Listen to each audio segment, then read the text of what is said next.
Hello students, I am Arvind Kumar, PhD Physics from Suraj School Rewari. Today we will discuss the next topic, solenoid behave as a bar magnet. From the third unit, magnetic effects of current and magnetism of third chapter, magnets and earth's magnetism. And this topic is very important because in CBSE syllabus it is specially mentioned how a solenoid will behave as a bar magnet. तो हम आज solenoid कैसे एक bar magnet की तरह behave करता है उसके बारे में कंप्लीट डिस्क्रिप्शन करेंगे। अब बार मैग्नेट हम पढ़ चुके हैं, नॉर्थ और साउथ पोल जो होते हैं उसकी एक्सियल लाइन पे मैं बार मैग्नेट की तरह ये सोलेनोइड कंसिडर किया। इसके स्ट्रक्चर बता देते हैं स्टार्टिंग में। ये एक सोलेनोइड है, इस पे नंबर ऑफ टर्न्स होंगे, तो यहाँ पे वायर के टर्न्स दिखाए। करंट जो फ्लो कर रहा है इस वायर में वो आई है। इस सोलेनोइड की कंप्लीट लेंथ जो है वो 2L है, यहां से यहां तक। तो इसका मतलब ये अगर ओरिजिन है तो इसके इधर जाएंगे तो +L होगा, तो ये एंड पॉइंट +L है। इस ओरिजिन से लेफ्ट में आएंगे तो -L, तो -L से +L तक जाएंगे तो कितनी लेंथ हुई सोलेनोइड की? 2L। तो कंप्लीट लेंथ जो है सोलेनोइड की वो 2L है। ए जो है रेडियस ऑफ द सोलेनोइड है, जैसे इस मार्कर के ऊपर ही मैंने वायर को लूप टर्न किया हुआ है तो इसकी जो रेडियस होगी वो कितनी है? ए। अब यहाँ पे ये टर्न्स थी, पहले इसका स्ट्रक्चर देखिए। मैं इसको बार मैग्नेट की तरह बिहेव कराऊंगा सोलेनोइड को, तो कैसे करवा सकते हैं कि ये एक बार मैग्नेट की तरह बिहेव करे? तो बार मैग्नेट की तरह मैंने एक डेरिवेशन किया था यहाँ पे नॉर्थ और साउथ पोल। इसकी एक्सियल लाइन पे हमने कैलकुलेशन की थी कि इसके एक्सियल पे मैग्नेटिक फील्ड की वैल्यू कितनी होगी। तो वहां पे जब हमने मैग्नेटिक फील्ड कैलकुलेट की तो फॉर्मूला आया था μ0/4π ट्वाइस ऑफ m अपॉन में x3। अगर यहां से इसके सेंटर से ये डिस्टेंस जो थी वो x थी, तो और अगर मैं r डिस्टेंस मान लेता तो कितना होता है? यहां से डिस्टेंस r3 होता। इसका मतलब अगर इस सोलेनोइड की ये कब रिजल्ट था? जब ये सोलेनोइड स्मॉल था, दैट मीन्स हम ये बार मैग्नेट को शॉर्ट मान के चल रहे थे। इसके सेंटर से r के distance very greater then dipole length, यानी डायपोल शॉर्ट था, तब हमारे पास में मैग्नेटिक फील्ड का फॉर्मूला ये आया था ऑन एक्सियल लाइन। एक्सियल मतलब नॉर्थ और साउथ को मिलाने। अभी हमने पढ़ा था कि यहाँ पे एक साइड में नॉर्थ होता है, दूसरे साइड में मैग्नेटिक करंट कैरिंग लूप की वजह से क्या होता है? साउथ। तो नॉर्थ और साउथ को मिलाएंगे तो ये जो लाइन है ये कैसी है? एक्सियल लाइन है। अगर मैं ये कहूं कि P पॉइंट जो है इस मैग्नेटिक इस सोलेनोइड से बहुत ज्यादा डिस्टेंस पे, इसका मतलब इस सोलेनोइड किसकी तरह बिहेव करेगा? शॉर्ट की तरह। शॉर्ट होगा, स्मॉल होगा, यही कहते हैं point P is far away from the solenoid. तो इसका मतलब यहाँ पे भी P पॉइंट एक्सियल पे है, तो एक्सियल पे अगर यही रिजल्ट आ जाता है 2m/r3, तो इसका मतलब जब मैग्नेटिक डायपोल होता तब भी यही रिजल्ट था, सोलेनोइड है तब भी वही रिजल्ट है। तो इसका मतलब सोलेनोइड किसकी तरह बिहेव करेगा? बार मैग्नेट की तरह। तो हमें आफ्टर ऑल जो रिजल्ट प्रूव करना है वो ये प्रूव करना है, ताकि हम दोनों को बार मैग्नेट की वजह से कैलकुलेशन कर चुके हैं, सोलेनोइड में भी यही आएगा, तो हम ये कह देंगे solenoid will behave as a bar magnet. तो हमें प्रूव करना है magnetic field at axial line due to a short dipole is equal to μ0/4π 2m/r3। हमें ये चीज प्रूव करनी है। अगर ये हो जाती है तो इसका मतलब सोलेनोइड किसकी तरह बिहेव करेगा? बार मैग्नेट की तरह। क्लियर? आगे देखते हैं इस चीज को कि हमें इसमें करना क्या था।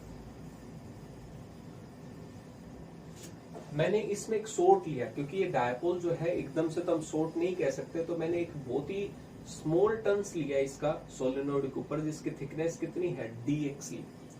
अब मैंने ये मान रखा था इसमें small n is equal to number of turns per unit length होते हैं। टर्न्स पर यूनिट लेंथ की 1 मीटर लेंथ में जो टर्न्स होंगे वो कितने होंगे? Small n। अब ये यूनिफॉर्मली डिस्ट्रीब्यूटेड होगा तो 2 मीटर लेंथ होगी तो कितने होंगे? 2n।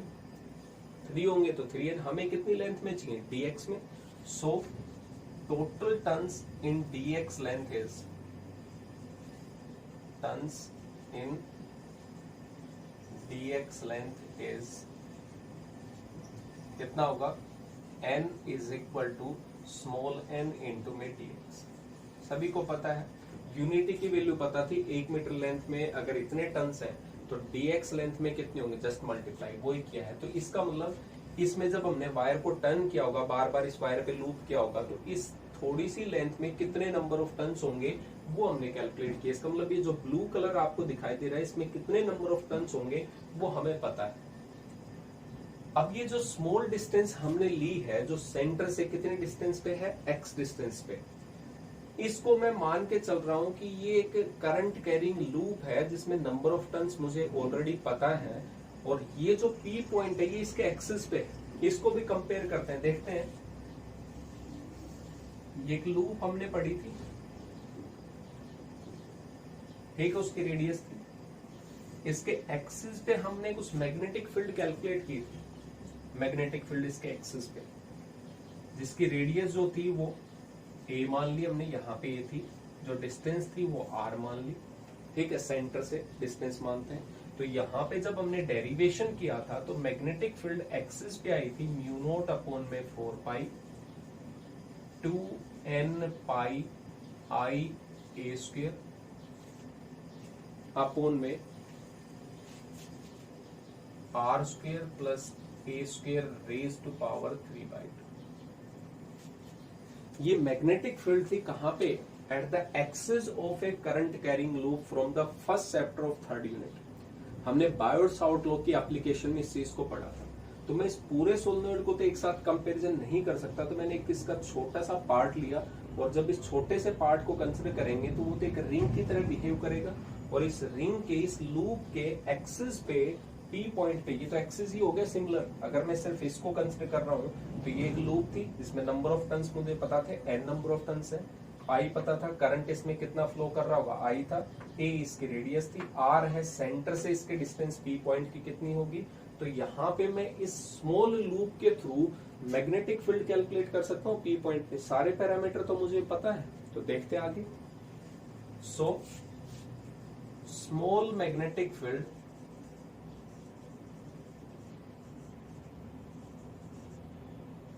due to this small loop, ये हमने जो छोटी सी लूप कंसिडर की है जो सेंटर से x डिस्टेंस पे है, जिसमें नंबर ऑफ टर्न्स पता था, इस P पॉइंट पे सिर्फ इस ब्लू पोर्शन की वजह से मैग्नेटिक फील्ड कितनी होगी। तो हमने पूरा सोलेनॉइड तो नहीं कंसिडर किया, स्मॉल पोर्शन है, तो मैग्नेटिक फील्ड भी क्या होगी, small. So magnetic field dB is equal to mu naught upon में 4 पाई, ठीक है। यहाँ पे अगर हम लिखें तो 2, वही सेम एक्सिस वाला फॉर्मूला अप्लाई कर रहे हैं, तो यहाँ पे एक्सिस पे ही है P पॉइंट इस लूप के, इसलिए 2 n नंबर ऑफ टर्न्स कितने हैं टोटल, यहाँ पे n इंटू में dx, total number of turns सिर्फ इस लूप में dx pi i a square upon में। अब ये पॉइंट है टर्निंग पॉइंट, सेंटर से डिस्टेंस ले रहे थे, यहाँ पे सेंटर से नहीं है हमारे पास में, इस लूप के सेंटर से, हमारा तो मिड पॉइंट से था, कितने डिस्टेंस है r, ये लूप कितने डिस्टेंस पे, सेंटर से x, तो इस r में से इस x को माइनस कर दें तो इसके सेंटर से P पॉइंट की डिस्टेंस पता चल जाएगी। तो यहाँ पे जो हम r लिख रहे हैं वो r कितना होगा, बेसिकली यहाँ पे r माइनस में x, इसका स्क्वायर, जो डिस्टेंस थी। रेडियस कितनी है इसकी, लूप की सेम होगी, रेडियस a थी, a स्क्वायर, और इसकी पावर कितनी होगी 3/2। ये हम पढ़ चुके हैं एट द एक्सिस, उसी का सिर्फ फॉर्मूला अप्लाई किया मैंने। टोटल नंबर ऑफ टर्न्स की जगह इस लूप में कितने टर्न्स थे स्मॉल में, वो लिख दिया ndx, बाकी करंट वगैरह सब कुछ सेम था। इसके सेंटर से डिस्टेंस ये थी, तो ये सेंटर से r थी, इसमें से ये माइनस कर देंगे तो इसके सेंटर से P पॉइंट की डिस्टेंस है, वही किया हमने, r माइनस एक्स का स्क्वायर प्लस में square raise to power 3/2, same formula. इसका मतलब ये फॉर्मूला आपको एक्सिस पे याद होना पड़ेगा, रखना पड़ेगा। तो यहाँ पे एक्सिस पे हमें पता चल गया कोई भी करंट कैरिंग लूप का।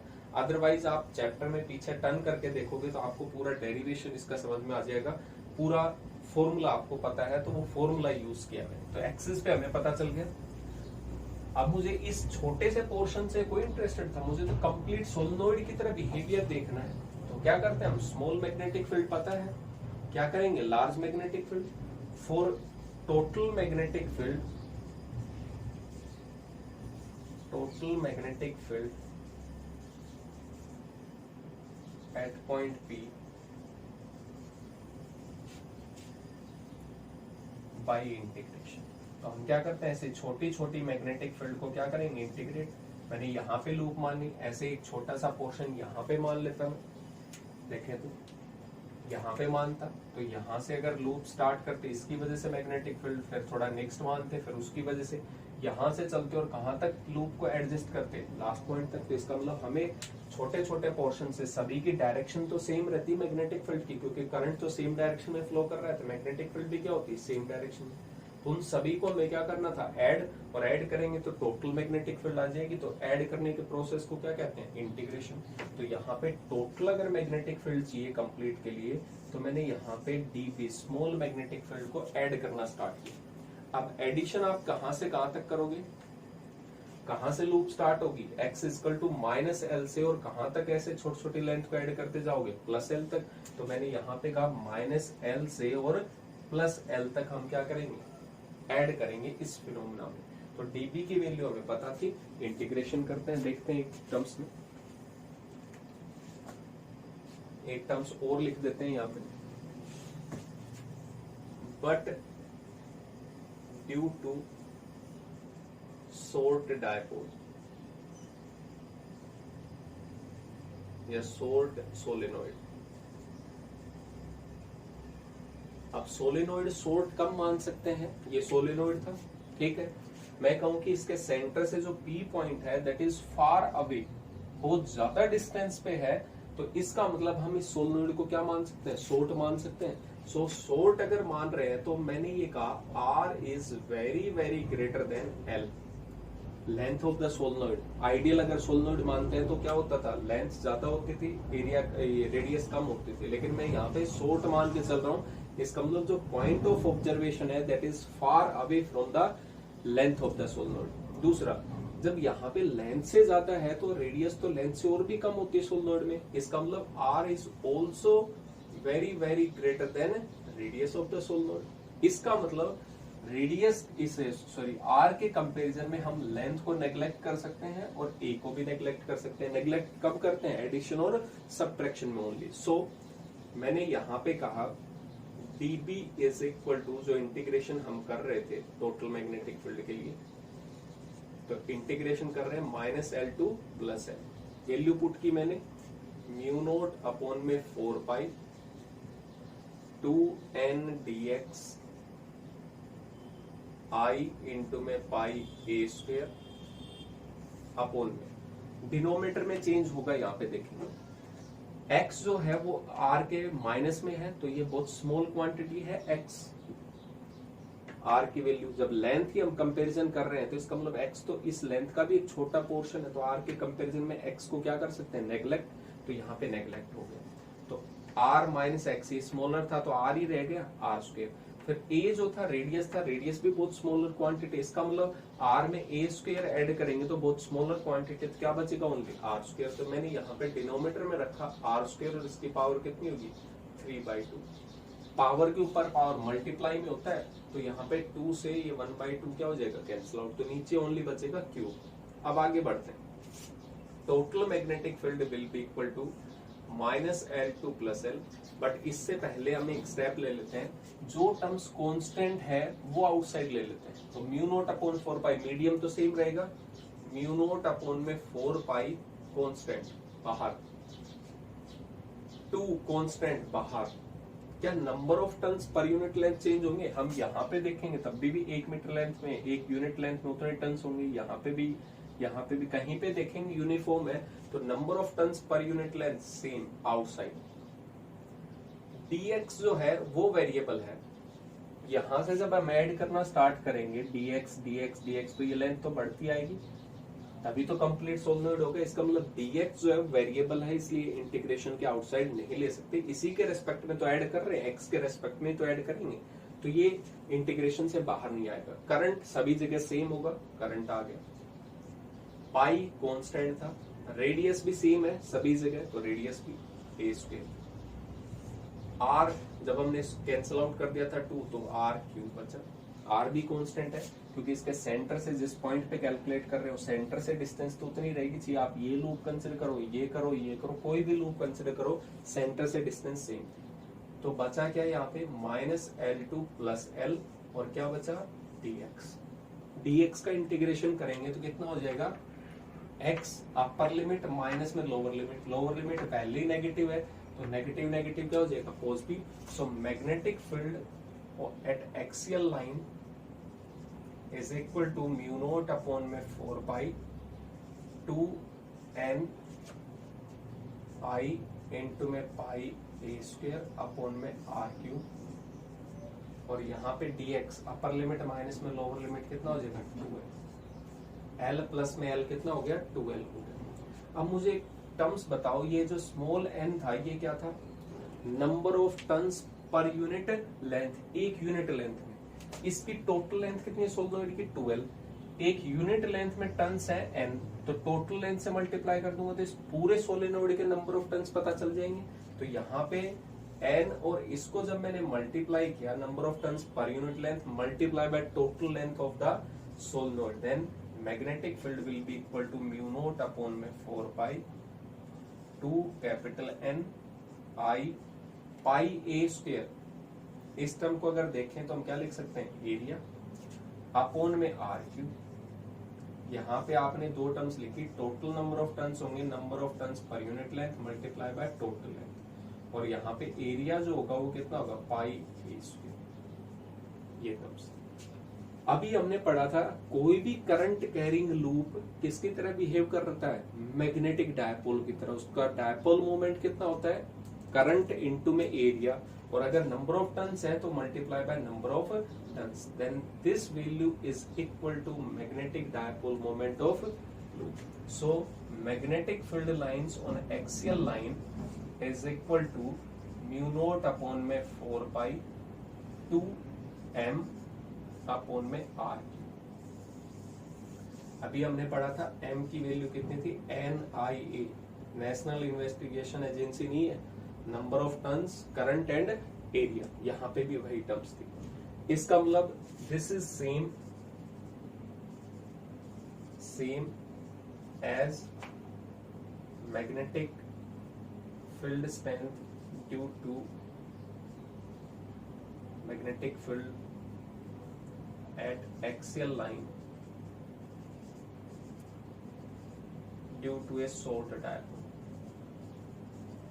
due to short dipole। अगर एक शॉर्ट डायपोल है तो उसकी वजह से इस पॉइंट पे मैग्नेटिक फील्ड की स्ट्रेंथ कितनी होगी, वो टर्म्स। तो यहाँ पे अगर देखा जाए तो मैग्नेटिक फील्ड सेम था, म्यू नोट अपॉन 4 पाई 2m अपॉन में आर क्यूब। इसी चैप्टर में जब हमने एक्सियल लाइन पे कैलकुलेशन की थी तब वो रिजल्ट आया था। जब हमने सोलेनोइड की वजह से कैलकुलेट किया शॉर्ट मान के इसको, कि पॉइंट ऑफ ऑब्जर्वेशन बहुत ज्यादा डिस्टेंस पे है, तो इसका मतलब उसकी वजह से भी सेम रिजल्ट आया। इसका मतलब इसकी जगह अगर मैं एक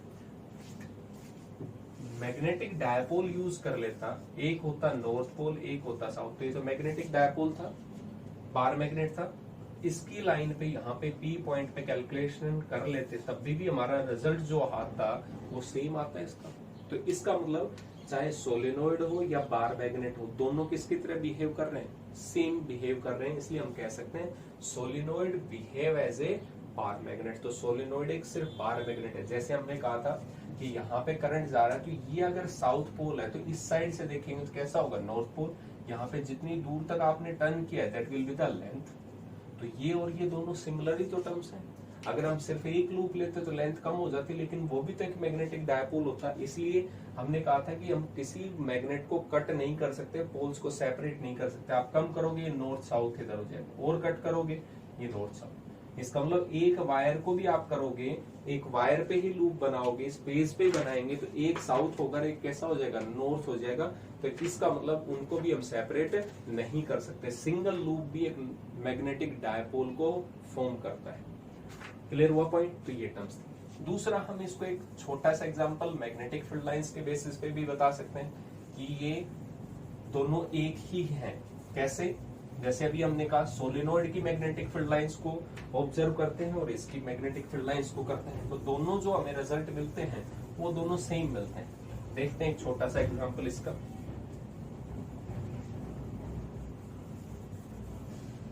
मैंने एक सोलेनोइड बनाया यहाँ,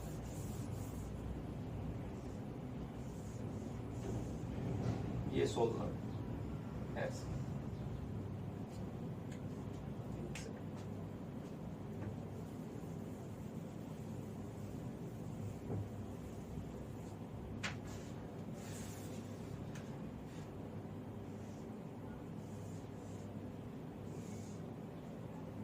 ये एक सोलेनोइड लिया,